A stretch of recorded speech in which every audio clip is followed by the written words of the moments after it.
Kim Chu at Paolo Avellino hindi mapaghiwalay habang nasa rehearsal, usap ng usap ang dalawa.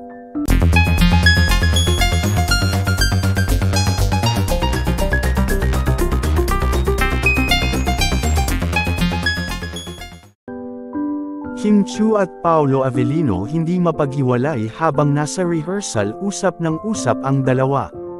Nakakakilig. Di na mapigil ang mag-usap, di na makapaghintay. Chika nga lang daw, sabi ni Daddy Paolo.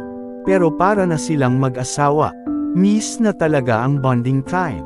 Halos habang nagre-rehearsal ang mga ASAP family, nag-uusap ang dalawa. Nagpapababy pa nga di umano si Kim.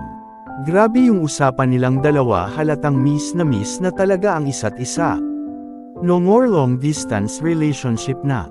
Bonding time na ulit habang nagtatrabaho.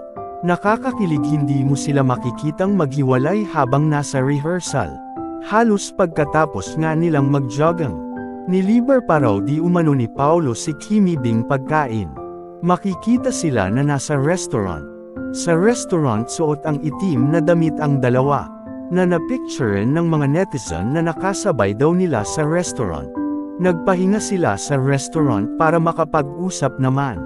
At hindi pa nagsawa dahil todo usap pa sa rehearsal nila. Nagaganapin bukas. ASAP natin ta California. Kim Pao during rehearsal. Di talaga mapaghiwalay. Yee! Grave yung kilig na makita mong magkasama na ulit sila. Chika ka lang Edo dyan Kimi, sabi ni Daddy Paolo.